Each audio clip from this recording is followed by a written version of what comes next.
Hello friends, आज हम start करेंगे चैप्टर नंबर 20 भारत की अर्थव्यवस्था पर अंग्रेजी शासन का प्रभाव। फ्रेंड्स, इस चैप्टर में केवल 15 क्वेश्चन ही निकले हैं और क्योंकि ये जो चैप्टर है वो बहुत छोटा है तो फिर भी हम इसे कर लेते हैं, क्योंकि मैं एक भी चैप्टर जो है वो छोड़ना नहीं चाहती हूँ, जिससे आपका थोड़ा सा भी नुकसान ना हो। तो चलिए स्टार्ट करते हैं। Question number 1, Vasco D gamma Bharat कब आया था? वास्को डी गामा भारत कब आया था? तो इसका सही जवाब होगा 1498 ईस्वी में भारत आया था वास्को डी गामा, और वह 15वीं सदी थी उस टाइम। ठीक है, वास्को डी गामा 15वीं सदी के बीच 1498 में भारत आया था। नेक्स्ट क्वेश्चन, अंग्रेज कंपनी हिंदुस्तान के साथ व्यापार करने वाली सबसे बड़ी यूरोपीय कंपनी कब बनी? अंग्रेज कंपनी जो ईस्ट इंडिया कंपनी थी वह हिंदुस्तान के साथ व्यापार करने वाली सबसे बड़ी यूरोपीय कंपनी कब बन गई थी? इसका सही जवाब होगा 18वीं सदी में। ईस्ट इंडिया कंपनी जो थी वो 1600 ईस्वी में भारत आई थी व्यापार करने के उद्देश्य से, लेकिन धीरे धीरे उसने राजनीतिक हस्तक्षेप करना प्रारंभ कर दिया था और वह 18वीं सदी तक आते आते यह यूरोपीय कंपनी बन गई थी जो कि भारत में, और इसने बहुत सारे जगहों पर भारत के अपना कब्जा कर लिया था। यहाँ तक कि इसने सबसे पहले बम्बई को सबसे पहले इसने पश्चिमी बंगाल को अपना क्षेत्र बनाया था, उसके बाद मद्रास और फिर बम्बई और पूरे भारत को अपने कब्जे में ले लिया था। नेक्स्ट क्वेश्चन, 1717 ईस्वी में किस मुगल सम्राट ने अंग्रेज कंपनी को फरमान दिया था? 1717 ईस्वी में किस मुगल सम्राट ने अंग्रेज कंपनी को फरमान दिया था कि वह व्यापार कर सकती है? तो फर्रुखशियर, जो मुगल सम्राट फर्रुखशियर थे, उन्होंने अंग्रेज कंपनी को 1717 ईस्वी में फरमान दिया था कि वह भारत में व्यापार कर सकती है।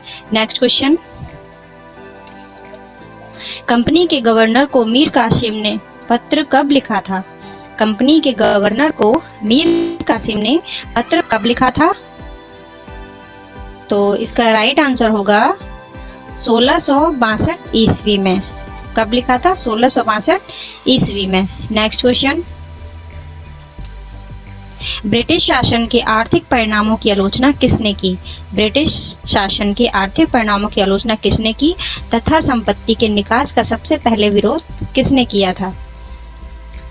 कौन थे ऐसे जिन्होंने ब्रिटिश शासन के जो आर्थिक परिणाम थे उनकी आलोचना भी की थी और जो भारत से संपत्ति का निकास हो रहा था उसका विरोध सबसे पहले किया था?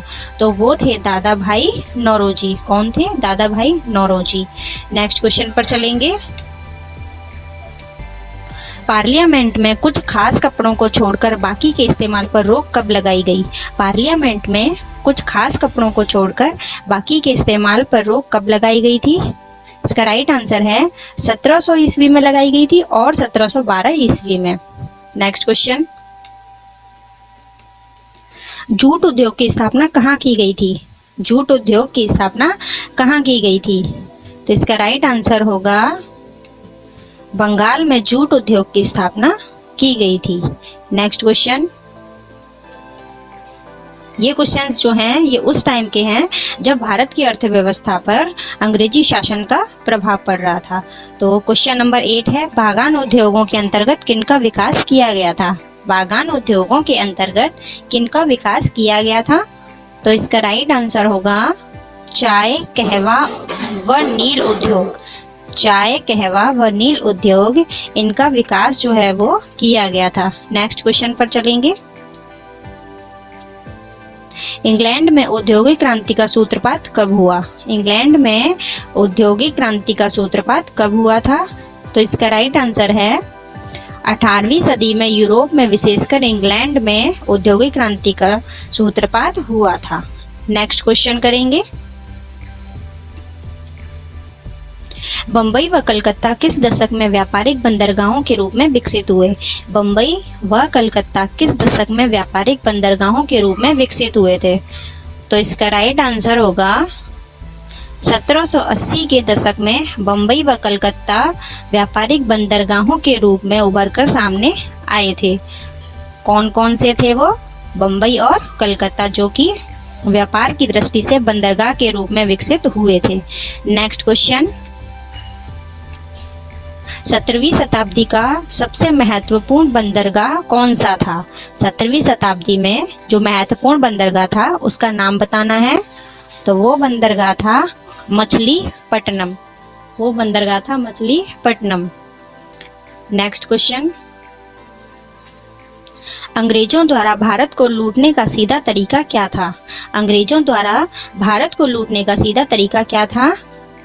तो ये तो आपको इतने सारे क्वेश्चंस आपने अटेम्प्ट कर लिए तो आपको ये मालूम हो जाना चाहिए कि अंग्रेज जो थे वो भारत को लूटने का सीधा तरीका क्या था?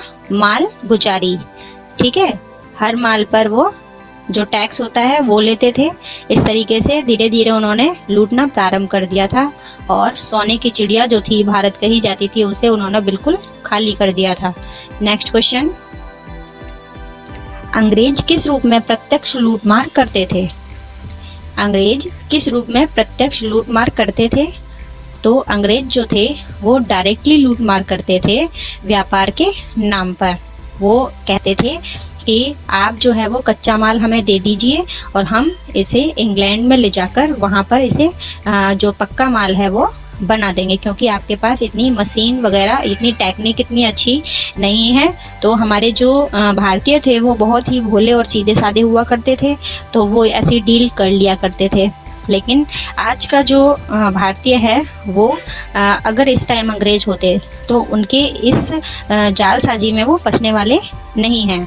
तो उस टाइम के जो भारतीय थे वो बहुत सीधे हुआ करते थे। अंग्रेज कहते थे कि हम सिर्फ व्यापार करेंगे आपके साथ, और वो इस तरीके से धीरे धीरे उन्हें लूटना प्रारंभ कर दिया था और अंत तक वो उन्हें लूटते गए। नेक्स्ट क्वेश्चन, किस नीति के तहत इंग्लैंड में भारत के बने सूती वस्त्रों के आयात पर भारी शुल्क लगाया गया, जबकि भारत द्वारा इंग्लैंड से आयात पर कोई शुल्क नहीं था? देखिए इस क्वेश्चन में है कि किस नीति के तहत, ऐसी कौन सी नीति थी जिसमें इंग्लैंड में भारत के बने सूती वस्त्र इनके आयात पर तो बहुत ज़्यादा शुल्क लगता था। ठीक है, मतलब भारत का ही कच्चा कपड़ा जो था, कच्चा माल था, वो इंग्लैंड में जाता था, लेकिन वापस भारत में अगर बनकर आ रहा है तो उस पर तो भारी शुल्क लगाया जा रहा है। लेकिन जो इंडिया में इंग्लैंड से जो आयात है उस पर कोई भी शुल्क नहीं था। यानी कि इंडिया से जो बाहर जा रहा था उस पर कोई शुल्क नहीं था। तो वो जो नीति थी वो एक तरफा मुक्त व्यापार नीति कहलाती थी, क्योंकि जो अंग्रेज थे, इंग्लैंड से जो माल आ रहा है उस पर तो इंडियंस को बहुत ज़्यादा टैक्स देना पड़ेगा जब वो माल आ पाता था, लेकिन इंडिया से जो माल जाता था उस पर कोई भी शुल्क नहीं लगाया जाता था। तो इसे एक तरफा मुक्त व्यापार नीति कहते थे। क्वेश्चन नंबर 15, ये इस वीडियो का लास्ट क्वेश्चन है कि ईस्ट इंडिया इंडियन मैन किसे कहा जाता था? ईस्ट इंडियन मैन किसे कहा जाता था?